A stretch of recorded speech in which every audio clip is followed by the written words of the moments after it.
Greetings and felicitations. This is Michael Haspel with Quantum Froth Dispatches. I have a couple of items of housekeeping I need to get through. The first is the numbering system may be off. Some of you may have noticed that. That's because I recorded some of the episodes in advance of trying to upload them, and then realized that my numbering schema did not work once I tried to upload them. So the numbers will be off a little bit as far as what I refer to in the episode for a couple more episodes. This is actually Quantum Froth Dispatches episode 3, as you will be seeing it. The other piece of housekeeping I have to do is that it's a correction. Later on in this author interview, I mentioned that Jessica is still working on a book called Born to Be Magic. And that is inaccurate. The book is actually completed, and Jessica wanted me to make sure you all knew that. So without anything further, let's do this. 5, 4, 3, hands on keys, turn.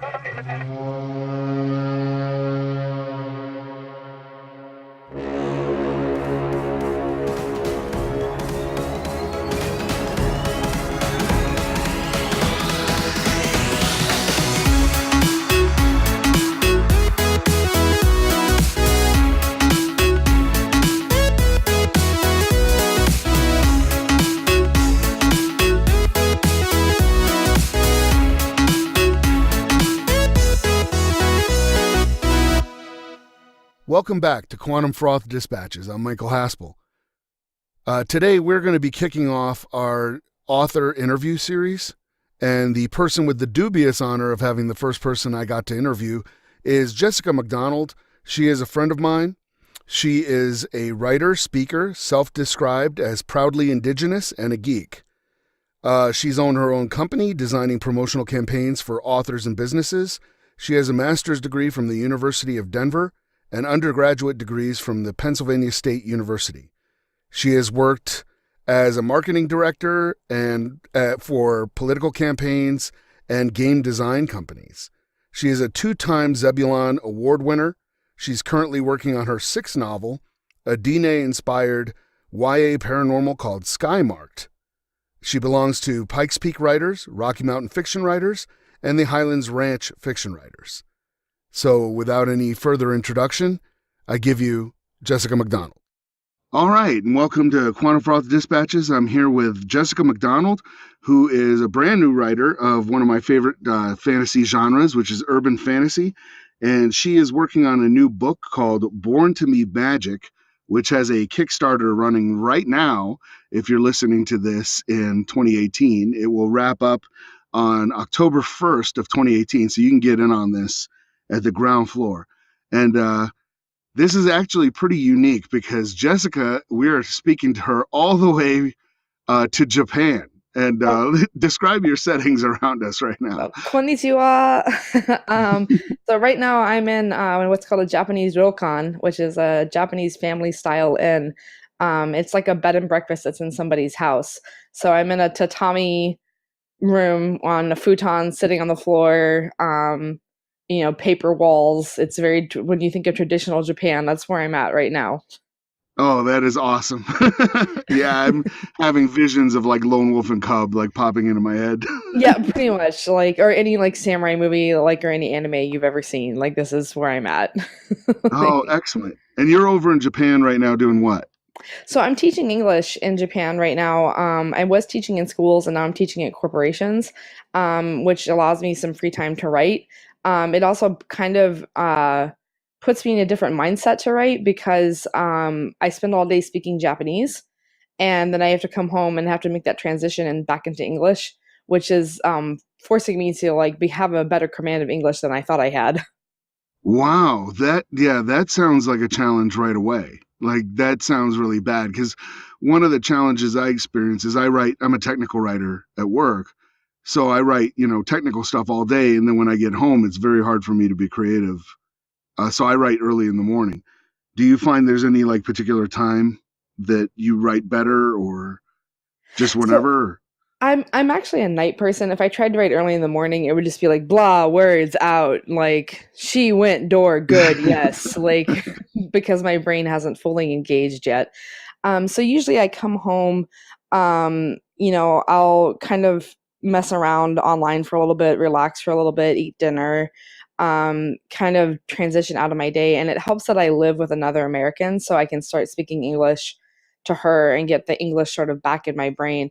But there are definite times that I've been writing and I've had to look up to her and be like, okay, so there's this word and it's for this thing. Like, for example, I couldn't think of the word souvenir. So I was like, it's a thing that you bring back from a place to other people. And she's looking at me like, what's wrong with you? So, Well, I'm just going to dive into some questions here and about writing. So, are you ready? I am totally ready. All right. So the big question that I have is like pantser or plotter. And for those who don't know what that is, that's do you set a plot or prefer going wherever an idea takes you? So I'm a total pantser, and I'll give you an example with Born to Be Magic. When I started writing the novel, I had so Born to Be Magic. Here's the log line. Here's my little pitch. Um, when a vindictive serial killer kidnaps her brother, secret witch and cop Rachel Collins must choose save him or save her soul. So that's the kind of synopsis of the book. And when I started writing the book, all I had in my brain was that there was a witch, and her name wasn't even Rachel at that time. It was Nicole, which I ended up changing. And her brother was going to go missing, and that was like all I knew about the book. I didn't have like a villain. I didn't know why he was going missing. I didn't know like, I didn't know anything, and I just started writing and ended up with the 55,000 word first draft that then I then subsequently wrote um, three sequel novels to it, and it took me four novels to figure out my world, and so I had to go back and rebuild the world building that I needed to put into the first novel and really figure out the plot. So I would not recommend it as a way of doing for someone who wants to write books without a lot of revision, because I have spent 95% of my time revising the books and 5% of my time writing the books. Ouch. Yeah. Yeah. And revisioning is such a hard process. It's so much easier to me just to let the words like flow out, but then if you want a tight plot and you want good characterization and you want, all these things that we love that make great books, you have to go back in that revisioning process and put them in, because your first draft is never going to get them, especially if you're like me and you're a pantser and you change what's happening like halfway through the book.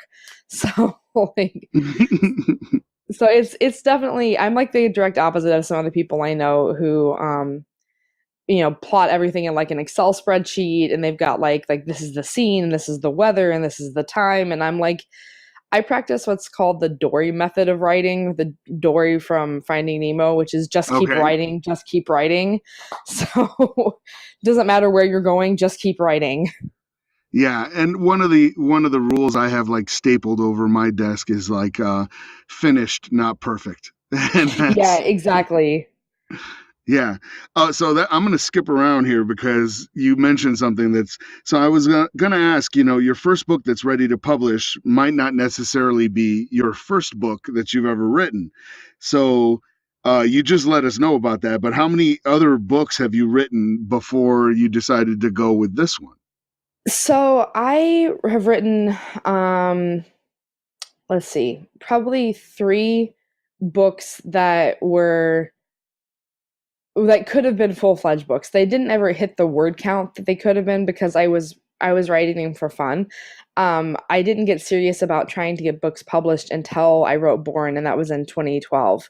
So prior to 2012, I was just sort of like, oh, I'll just write some things and like it'll be just for myself, and then the stories would sort of build and build, and they would become these like 30, 40, and 50,000 word stories that would be sort of a novella type, or maybe a short novel, but not to the word count that they needed to be. Born, for being my first novel that I wanted to have published, doesn't feel like a first novel for the amount of work that's been put into it. It's been fundamentally structurally changed many times, especially since I wrote the sequels to it, and then I kind of figured out where my meta story was going with this series, and then I needed to go back in and lay the groundwork for that, and then putting it through critique and putting it through beta readers has made the story not feel like a first story. It feels like it's been a book that would have come much later in my career. Yeah, yeah. The stuff I read of it was very polished. So, Well, thank you. um, yeah. Let me see where I want to jump around here too. So, what, according to you, is the hardest thing about writing?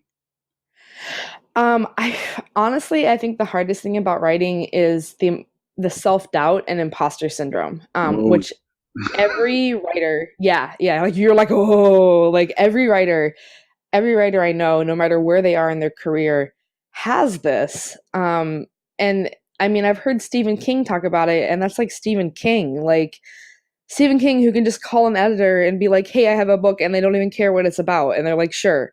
Like, so it's something that I think stays with you, and I think it's part of the artistic temperament that you can never look at your own art and not see the things that you wish were better or that you wish you had done differently. It's hard for you objectively to see the bright spots, so that self-doubt and that imposter syndrome can become real weights that you have to carry around, and they'll stop you from writing if you let them. Like, they'll get to a point where you just feel like you can't produce anything, and that's that thing you have stapled above your desk, finished not perfect, is the best way to think about it. If you let that perfection or the this has to be best mentality enter into your mind, you'll never finish anything, and you have to kind of let yourself feel free to make mistakes and feel free to have quote unquote bad writing just to get the story finished, and then you can fix it in your revisions, which are, if you're for me, that's 95% of your time. Yeah, yeah, and yeah, it took me a long time to figure that out too. And a lot of times you hear folks talk about in their process, they get to that part where they're like, I'm a fraud, and any second now somebody's going to uncover me. But one of the things that separates like people who've been writing for a while versus like folks that are just starting out is hopefully you recognize that that's just the resistance talking, and you're like, oh yeah, Right, I'm to the point where I think I'm a fraud. Like, right. Exactly. And I think you only start thinking you're a fraud when you start like getting to a certain level in your career, right? When you're surrounding yourself with better and better writers, and you start like seeing like their writing, and you're like, "Oh God, I don't belong with them." Like, mhm, and you have to remember that they feel that way too. Like everybody I know feels that way. And it was not dissimilar to I went to grad school, and at my orientation in grad school, the first day they talked about imposter syndrome, and they were like, all of you feel it, and all of you think that you got in here by mistake, like somehow admissions just like made a mistake and accidentally let you in, and you don't belong here. But everyone in this room feels that way, and everyone in this room belongs here. And I think I've kind of held on to that, even though that's grad school academics talking. um, when I go to conferences or when I'm in critique group, everyone I know belongs there. mhm. And it's so that kind of helps me feel like, okay, I belong here too. Like, I didn't just sneak in. I didn't pull a long con on these people. Yeah, Like, exactly. Exactly. So, as a counterpoint to that question, what would you say is the easiest aspect of writing? so the easiest aspect for me is the storytelling. I'm indigenous. I'm part Overhill Cherokee, and storytelling is an important part of my indigenous tradition. So I grew up with my mom telling me stories, and they were stories about um, things that had actually happened to her and to our family members when she was a little kid, or to my grandparents, or to my great grandparents. Some of them were funny, some of them were sad, but there was always this tradition of storytelling in my family, and I grew up knowing the power of stories. And it was how we kept our our culture alive. It was how we kept our traditions alive. It was how we kept our family history alive. And my dad, who's white, is a storyteller too. And his difference in storytelling is how he puts people at ease. He tells stories that makes people laugh. He tells stories that makes people feel comfortable. And so I had this like really powerful environment where I grew up, where I learned to tell good stories and I learned to tell them well. So that part, the actual telling the story part, is the easiest part for me. I come up with stories all the time. I have a brother that's 11 years older than me, and when I was a little kid, he's like 17 and I'm like 6, and a 17-year-old like does not want to play with a 6-year-old. Yeah, yeah. So I was sort of like left to my own devices, and I would run around our farm and I would make up these elaborate stories about like what was happening in the woods, and there was like guerrilla sieges, and there was like this like resistance that was happening, and like these crazy elaborate stories that I would entertain myself with, as a kid running around by herself. So I think that kind of has led me to be someone who wants to tell stories for a living. It's natural to me and I really enjoy it. Cool. Yeah. So have you ever incorporated something that happened to you in real life into one of your novels? Yes and no. So they're not in Born, but so Born is finished, and as you mentioned, the Kickstarter is for it to be professionally edited and to have a cover design and hard copies ordered for it.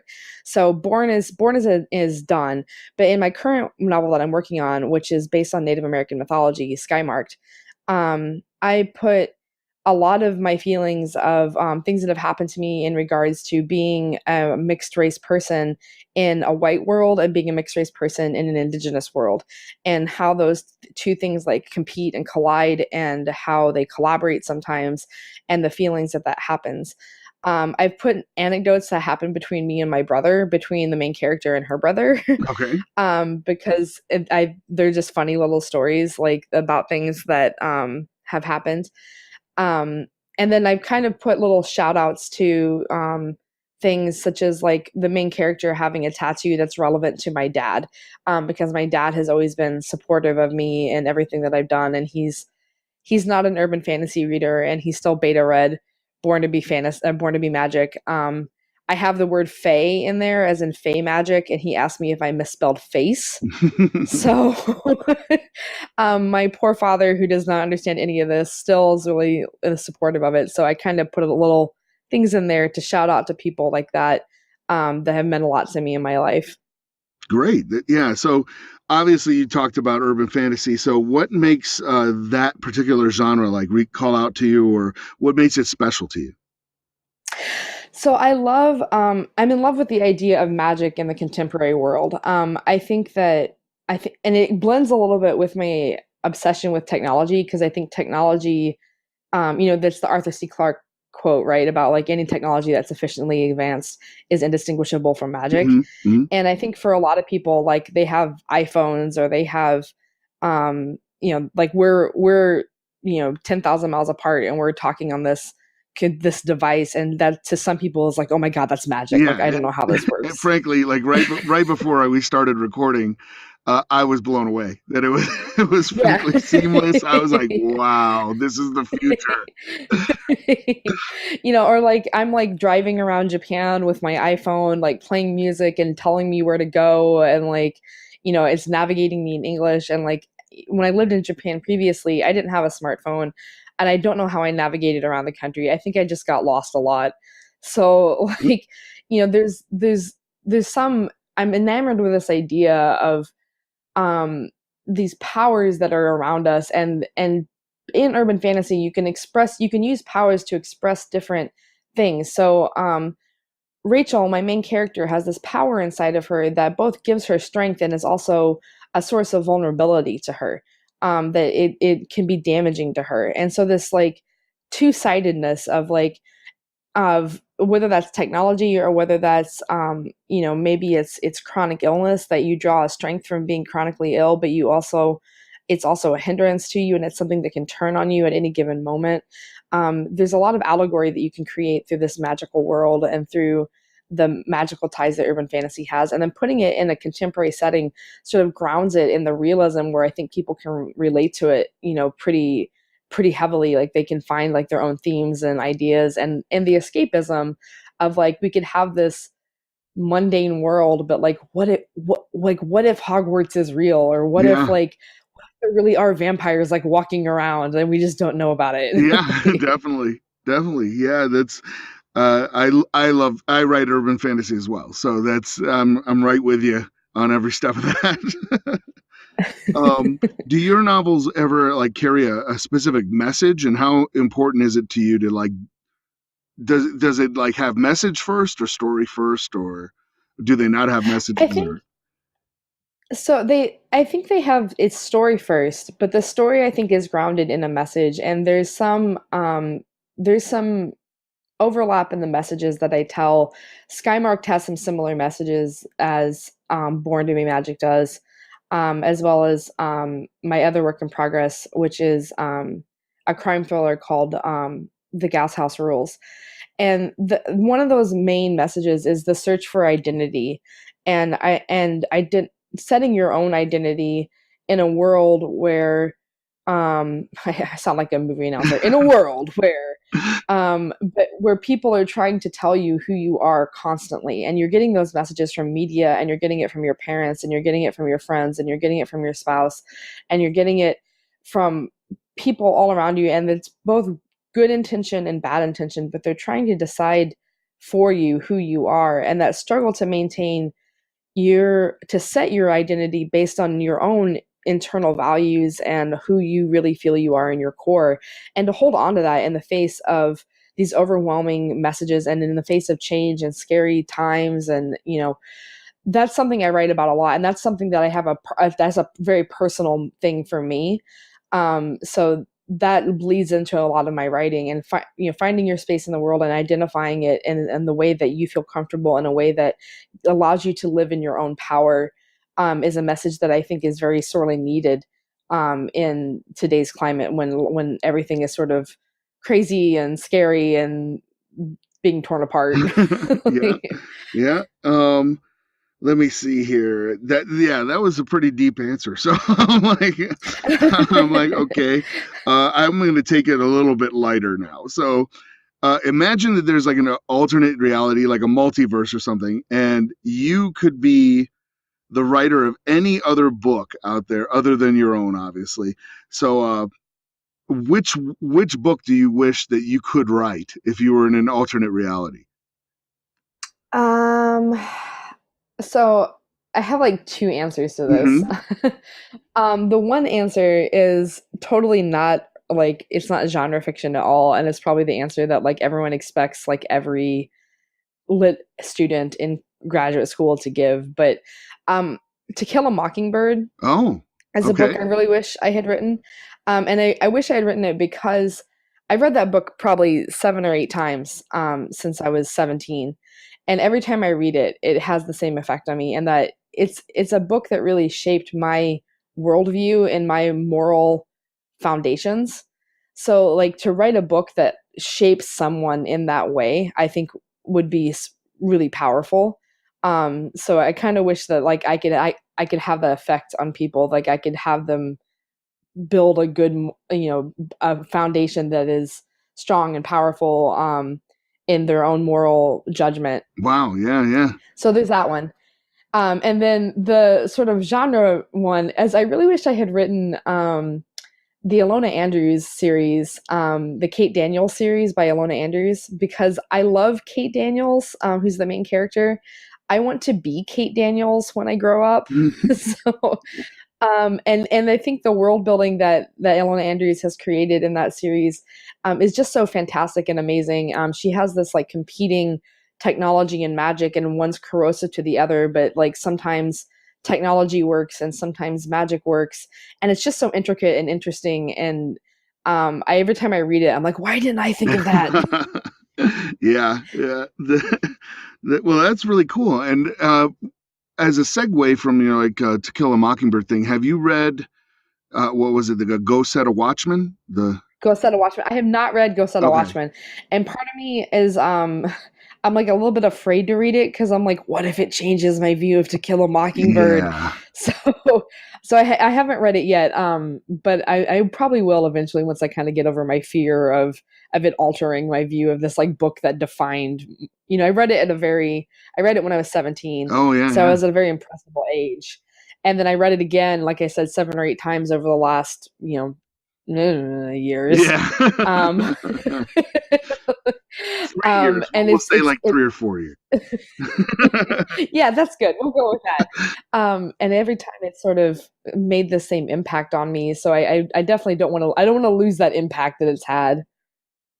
Yeah, no, I totally agree with you on that. And there's a couple of books that I've revisited that I adored, and I won't name names obviously, but I adored, and then I reread it and I couldn't even finish like the first third of the book. Yeah. It was pretty Yeah, that awful. was me with Thundercats. Like I went to watch Thundercats as an adult and I was like, this is not the same as when I was like No. 9. It's So like some things just belong to memory and just leave them there. And they're awesome yeah. in memory, and you just remember it as being awesome, and then just okay, and we move on. Um, so a lot of people believe that like writers have a muse or believe in a muse. Do you often? What are your thoughts on that? Like about a muse? So I think so my characters are very real to me. Like I can hear them in my head, which makes me sound like a crazy person. But I Well, try to every develop writer is nodding multi-dimensional. right now. Like, yep, yeah. Yeah. So, I do hear their voices, and that's one of the things that helps me build strong characterization is like I know when I'm writing something that's out of character because there's like a voice in my head that's like, no, this is wrong, you're doing this wrong, like stop it. So, I think that part of the muse is very real, where your characters are very real and you listen to them and they lead you in a certain way. The muse in terms of like inspiration or like having the muse to write, I think I think that's a dangerous thing for people who aspire to be professional writers to rely on because it's very fickle, and you can feel in the mood to write or you can not feel in the mood to write. And as many writers know, many writers who also have a day job, when you come home from your day job, sometimes like the last thing you want to do is sit down on a computer and write on a novel because you're tired and your brain doesn't want to work and you just want to sort of like vegetate in front of Netflix. But you have to sort of grasp the bull by the horns and approach it like you would approach any other project that needs to be completed. Grad school really taught me that. Like I had to do a lot of writing in grad Hmm. school. I had to write a lot of papers. I had to write my thesis, which I was working on my thesis during NaNoWriMo, Oh, and everyone was talking about NaNoWriMo, and I was like, it's National Write My Thesis Month. but you could Like, have counted those words, I guess, from your thesis. yeah, I should have set up a tracker and been like, it's not fiction, but I'm writing a thing.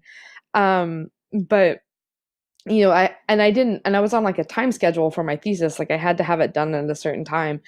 And there was no like waiting until I was inspired to, and it's academic writing, so there's not like a ton of inspiration that goes into it anyway. But there was no waiting. There was no waiting until I felt the movement to write. Like it was like you need to write this and you need to write it now. So that created kind of a discipline in me where I don't rely on external inspiration to sit down and get the words out. Like if I'm going to write, I'm going to sit down and get the words out and get in and make sure that they may not be the best words, but they're going to be words on paper and that I can fix them in Yeah, revision. definitely. And as a quick segue to that, it's like the best the best Muse story I've ever heard is actually from Robert E. Howard, where he said that Conan the Barbarian was in the room with him, and if he didn't finish writing the story, Conan would kill him. Yes. Yeah, that kind of muse I definitely believe in. Like there's like Rachel on my shoulder that's like if you don't get this book out, like we're going to have some Yeah. words. And she's a witch, so I'm kind of scared of her. So So tying into the whole Muse thing, how big a part does music play in like getting you in the zone or getting you into the writing mood? music is huge. Each book that I write, not just in the Rachel novels, so I have Born to Be Magic and then the sequels, but also in Skymarked and in the Gas House Rules, I have playlists for those books, and those playlists are thematic. They're not just like, oh, the music that I was listening to while I wrote this book, but like they're thematic to the plot, they're thematic to the characters, they're thematic to the emotions and sensations that I want to invoke in readers. So Skymarked deals with ghosts, and so there's a lot of like creepy music that's to set Oh the yeah, yeah. atmospheric, like, yeah, I like that, so that when I'm writing ghost scenes. And I did actually freak myself out one night when I was like writing. It was like 2 o'clock in the morning, and I was writing, and I had the door open, to the front door open, because it was summer to let a breeze in, and I had my back to the front door, and this music came on, and it has these like whispering voices, Oh. and I was writing this really creepy scene, and I was like, oh my god, I'm freaking myself out. I can't. I can't.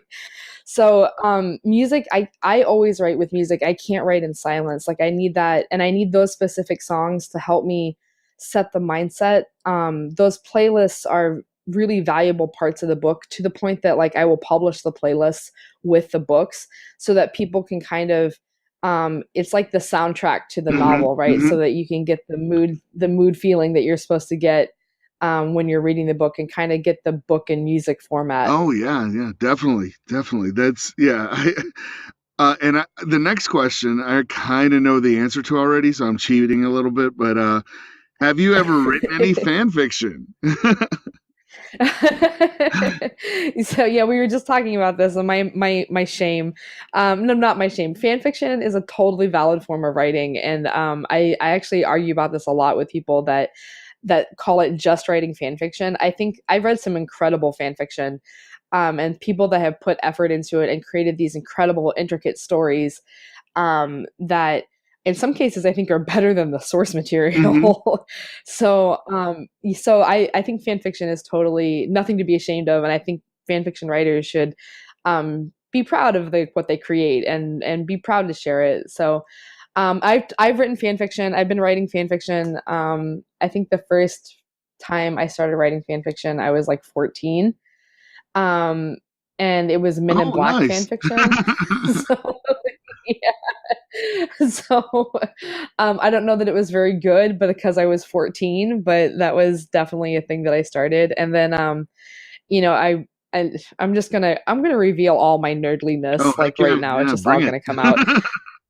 So so I was really into anime, and so I would write anime fan fiction, and I wrote Harry Potter fan fiction because I was really into Harry Potter, which I think like I don't think there's a writer under 40 that didn't write some form of Harry Potter fan fiction. So like I think everybody did. That was like a phase that everyone went through. And then more recently, I still write fan fiction. I'm a big fan of the Vampire Diaries, so I've written some Vampire Diaries fan fiction. I've written some Marvel Universe fan fiction, specifically about like the Oh Winter yeah, Soldier, okay. because I love the Winter Soldier. So yeah, I'm still kind of doing it. Fan fiction's kind of like my when writing on novels is kind of stressing me out, or if I'm stuck on a plot point, or if I feel like the writing is just I'm just like slogging through like the trenches of writing, sometimes taking a break and writing fan fiction, or writing something that's not my professional writing, quote unquote, can help me break through that sluggishness, and it kind of remind me of why I love to write Oh and yeah, why I love to tell definitely. Like stories. I kind of like I like it because it's almost a sandbox. Like there's no stakes. Oh, I can write about Yeah, this about Kirk and Spock or whatever because I no one like there's no stakes. So I can do whatever I want.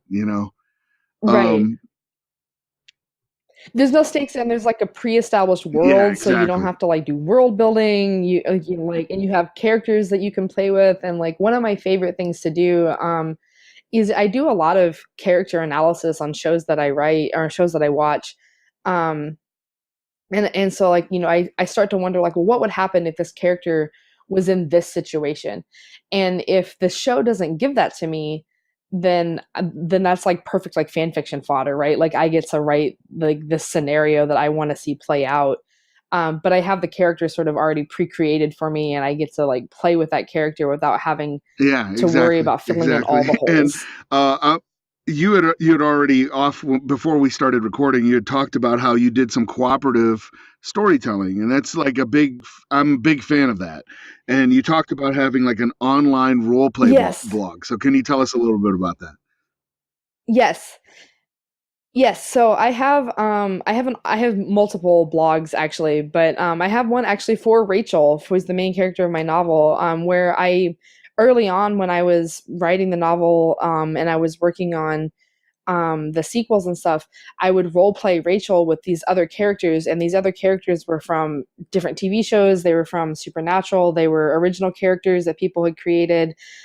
There was characters from Vampire Diaries. There was characters from sort of that these magical urban fantasy kind of worlds that fit really nicely with her as a character, and they pushed me to figure out things that I hadn't figured out yet about like how her magic works, or what do demons look like in her world, or like what is it happens when she gets in this situation. And I think that doing that doing that role playing really made it a much stronger story and made me much better at telling Rachel's story. So the working with other people, they push you to create different things, and this it's super nerdy, and it's definitely made me able to become a stronger writer. And apologies to the listeners. We had some technical difficulties at this point. We had to stop and troubleshoot, but then we were able to continue the interview. So now back to the interview. Okay, and for the next question, do you think it's true that anybody can be a writer? I think it's true that anybody can be a writer, in that it's true that anybody can be an artist of any, but the amount of work that you put into it is going to vary person by person. There is some degree of, I think, talent that people have. Some people are very talented with plots. Some people are very talented with um, turns of phrases, like they can write very beautiful language. Some people are very talented with character creation, but there's like a saying, and I don't remember what the saying is, but it's like success is like 90% perspiration and 10% inspiration. Yeah, yeah, So, like, even if you have that talent, like the talent's only going to get you so far, and the rest of it is work. Like writing is work. yeah, Like definitely. it is definitely not easy. And even if you have I've been told my whole life that I'm a good writer. Well, I still work really, really hard to get these books to where I want them to be. So someone who's out there that's thinking I can never be a writer because I'm not good at it, you can become good at it. It just takes, you just have to put in the time and the effort, and it's practicing writing. Like, to get good at writing, you have to write and you have to read. I'm a big believer that to be a good writer, you have to read, because you have to read what other people are doing. It's like if you were trying to be an artist but you never looked at any other piece of art. Like, Right, yeah, yeah. you can't do that. You have to see how other people are creating their art and learn from them and read analytically and see how they build stories and see how they build characters, and take the lessons from other people and apply that to your own writing. And if you do that, excuse me, if you do that, I think that anyone can become, um, you know, anyone can become a writer. Is everyone going to become, you know, John Green, or is everyone going to become Harper Lee, or is everyone going to become like these kinds of writers that have shaped genres and have shaped modern uh, reading? That's anyone's guess. Like, Hmm. that's sort of up to the luck of the draw. Yeah, But yeah. to create itself, I think that it's an open art. All you have to do is just put in the effort and just create. Like, just like Neil Gaiman said, just make good art. Just make good art, and you will get there. Yeah, definitely, definitely. And I'm growing cognizant of your time here. We've gone a little bit over. But is there any advice you would like to give to any aspiring writers? Don't give up. that's the I have a printout that I found on Tumblr that says a professional writer is just an amateur writer that didn't quit. Mm-hmm. And I think that that's it. Publishing is frustrating. Becoming a professional writer is frustrating. It's hard. It's sometimes it feels like you have a better chance of winning the lottery. Yes. um, Yeah. but and things like don't always go the way that you want them to go. But um, I think writers write because they have to. Like it's a burning sensation in their soul. And I know that for myself, if I didn't write, I would feel something was missing. Mm-hmm. So, if you want to be a professional writer and you want to make money at writing and you want to maybe write full time, you just have to be perseverant and you have to be willing for it to be this long slog. And it's a marathon, not a sprint, right? For most people, Yeah. Yeah. you'll write the next breakout novel and you'll be published within like 2 years and it'll be fine. But for most people, it's this long journey. And I would say when you're on that journey, find people that hold you up. Like our critique group, I think holds each other up really well. Mm-hmm. They like the critique is good, so they'll tell you when something's bad, they'll tell you when it needs fixed, but they're your best cheerleaders and they're their number one supporters. So find people that will give you honest feedback, but also hold you up when you need to be held up, and And who find people want that you you to can succeed, really. and that want you to succeed. And that's the second part of what I was going to say. Like find your community, right? Like find these other people that like you can commiserate with, and that you can, when you're having frustrations about whether it's publishing or plot or whatever, and you're just like, God, I want to quit. Like they won't let you quit. I think that community of writers has been so important to me in my career, and it has helped me see that this is a journey and that the journey is as important as the destination. Like I want to create good art. I want to just not make money at it. I want to also create something good that I feel good about. And like, that's also I think that's a part that people forget when they get really focused on becoming professional writers. Yeah. Yeah. Definitely. Is there anything else we haven't covered that you would like to talk about? So I guess the last thing is just where to find me online Yeah. if people want to like continue the conversation. So you can find me on Tumblr at Colorado Jessica. That's my personal Tumblr where I talk about writing and I post blog posts and I talk about life in Japan. Or you can find me on my super nerdy roleplay blog at Soul Branded. That's SOUL branded BRANDED. And you can read some of my writing there and kind of like see some of my different adventures that I take Rachel on. You can also find me on Facebook at Naturally Made with Words. Oh, nice. So that's my author page.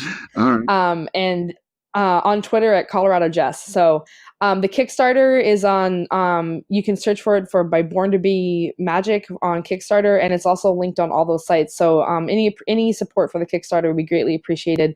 Mostly this is a pre-sale for the book. Like I said, it's already done, so you can get a signed copy or an ebook copy or whatever copy suits your life. That would be fantastic if people would enjoy reading this. I hope that they find some pleasure in it. Outstanding.